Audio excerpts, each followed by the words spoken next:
Good morning, children. Today we are going to carry on writing and hopefully finish writing our letter to our parents or relatives about Hamble Lifeboat Station. So let's have a look. Let's remind ourselves of our steps to success. So because we are writing an informal letter, we must make sure that we use the correct letter layout.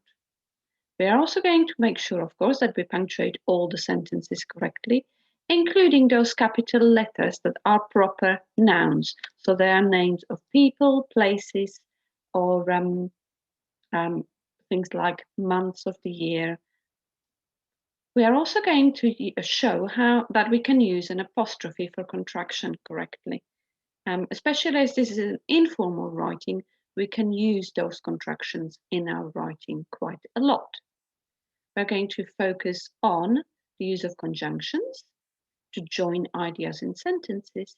And finally, we are going to use a variety of sentences, including questions and exclamations, to make our writing more exciting. Of course, we are all the time focusing on the use of words that we are including in our writing so that our writing can be as interesting as possible. First of all, the very first thing that we need to do before we carry on writing, we need to make sure that we read what we have already written. So I remembered my address, the date when I started writing the letter, and the greeting with a comma after it. And then I wrote, "It's been a long time since I wrote you last, so I decided to share my latest discovery with you. Until recently, I didn't even know that we had a lifeboat station so close to us. The Hamble Lifeboat Station is an independent station, but they work together with the RNLI when there is a rescue. RNLI use propeller boats, but Hamble lifeboats use jet boats. If a child gets stuck in the mud, jet boats can get to them more easily because they are designed specifically for shallow water. Did you know how many boats there are just on the River Hamble? 4,500. Did you also know how big the area covered by the Hamble lifeboats is? It goes all the way from Lyon de Solent to Leap and even to Cowes on the Isle of Wight."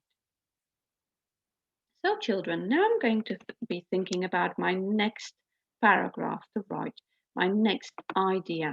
Now I'm going to leave a line and I need to go back to my notes and have a look at them. I've crossed out the information that I have already covered in my letter so that I don't duplicate. And now I'm going to be thinking, okay, it would really make sense to write a little paragraph about the crew. And my notes tell me that the crew give up their free time, which means they're called volunteers, and they all come from all sorts of backgrounds, such as Navy, doctor, and bus driver. So I need to now think of a good sentence to put all that information into. And I think that it is rather surprising and amazing that the people give up their free time to rescue other people. So I'm going to write that. I'm going to start my sentence with a really good adverb. Surprisingly, the crew do not get paid for helping people. There is our common exception word, people. We all know how to spell it now. At all. Oh, why has that jumped? Silly cursor. People. Full stop. Let's check the sentence. Surprisingly, the crew do not get paid for helping people at all. Ah, I have included a good adverb, but what can I do with the words do not, children? That's right, I can contract them, I can shorten them. So if I take the O out and then join the words together, I get don't. And that's what I'm aiming for in my informal writing. Good. Now, I think I need to include the information about the different jobs, the different backgrounds that they are from. I think that will be a good opportunity for the use of our comma in the list, and we already know how to do that. So I'm going to write they are all volunteers and have jobs like being in the Navy, comma, NHS, or driving. Children, you might have remembered different jobs that the people have and the people at Hamble Lifeboat Station have, which is fine. These are the 3 jobs that I have remembered. So I have created my list of 3 items with a comma between the first 2 items and then obviously no comma between the last 2 items. Oh, I'm sure you're already looking at my sentence and you're thinking, yes, but we can spot 2 words that can be contracted. That's right. They can be shortened into their. So that's what I'm going to do. They're all volunteers and have jobs like being in the Navy, NHS, or driving a bus. Okay, now I think I need to mention the fact something about their funding. So I'm going to cross out the information that I have already included in my letter. But I reckon I need to now focus on my blue information. The fact that they are a charity, they need donations, they need 30,000 a year, and they have collection pots. Now, I did say to you, children, I'm not necessarily going to include every single piece of information in my letter, but just the most interesting ones. So how can I put that blue information into a sentence? I think I'm going to start my sentence with a conjunction because they are a charity. The Humble Lifeboat Station, and I'm remembering all my capital letters for proper nouns, needs donations to keep them running. Because they are a charity, the Humble Lifeboat Station needs donations to keep them running. And I could again change they are into a contraction there because they are a charity and the Humble Lifeboat Station needs donations to keep them running. Good. Now I'm going to include one more information in my letter and then I think I'm going to finish writing about the Humble Lifeboat Station because do you know what, children? Decided that it would be really exciting to include a paragraph about the snow. Yes, I know. We must write about the snow. So one more paragraph about the Hamble Lifeboat Station and then a paragraph about the snow. So let's think, what would the person that I'm writing to really, really enjoy reading about? And I think they would like to reading about all the different rescues, the fact that they rescue people and dogs and help people in a crashed aeroplane. So let me go back to my letter. And let's think, how shall I put that into a sentence? So a new paragraph, because this is a new idea. And I'm going to say how I felt, because it's a personal letter. So I can mention my feelings in a personal letter. I can say I was very excited to find out about the different rescues they do.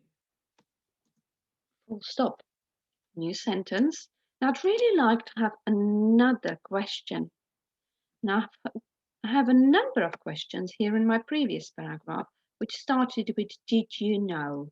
Did you know? That would be a bit boring if I repeated that. So I'm going to think of a different way to start a question. What could that be? Oh, I could say, can you believe that? Super, and I'm also including a conjunction that. Can you believe that they don't? And I'm including a contraction. Don't just rescue people, but dogs to question mark because that is a question. So mentioned that they rescue people and dogs, but I have shared it in an exciting way through a question, and I can cross that information out. I think the fact that they helped people in a crashed aeroplane is definitely worth sharing in my letter. So again, I need to think about how should I put it into a sentence. Now I could say they even rescued people. Oh no, I'm not going to say people because I'd be repeating the same word twice. So I'm going to say passengers from an aeroplane that crashed into the Solent with a capital letter because it's the name of a place. Super. I'm very pleased with that. Because it has been snowing, children, over the last 2 days, I am going to share really, really exciting news about the snow, and in my second but last paragraph. So, because I'm going to be changing the topic, I'm no longer going to be talking about a humble lifeboat station. I'm going to start my sentence with on a different note. It has been amazingly, that is a good adverb, amazingly exciting to have some snow over the last few days. It's been, so I have a contraction there, it's been a bit powdery, which it has been a bit powdery for snowman. I'm going to have another conjunction, but I love, again, it's an informal letter to a family or a friend so we can talk about our feelings, but I love the way it covers the land with a white blanket, which I really do, really, really love snow. Super. So I have mentioned the snow in my letter. Now I'm going to write my final paragraph. And remember, in a final paragraph of the final sentence, we say something nice. We want to end the letter on a positive. So I'm going to say, I really miss you loads and can't, again, another contraction because it's an informal letter, can't wait for us to be able to visit you again soon. And because we are all in the middle of COVID, I am going to write stay safe. Stay safe.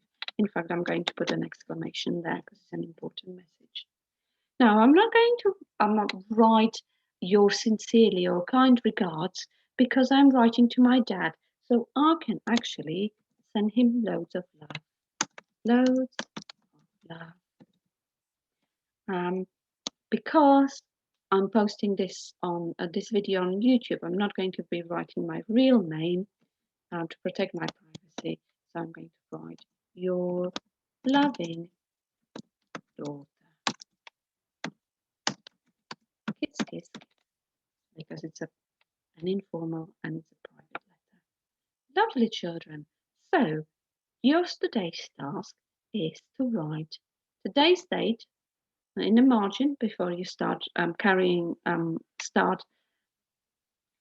with your letter, and then have a look at your notes from Monday again and see which part of your notes, which facts from your notes you would like to include in your letter, children. And then always rehearse the sentence in your head before you start writing it, keeping our steps to success at the back of your mind as you write. Now today we are going to finish writing our letters, so that tomorrow we can read through them again, check them again, our steps to success, check that they are as good as they possibly can, and then write them out neatly and post them to our friends or relatives. I'm very much looking forward to receiving your letters on the tapestry today. Bye for now.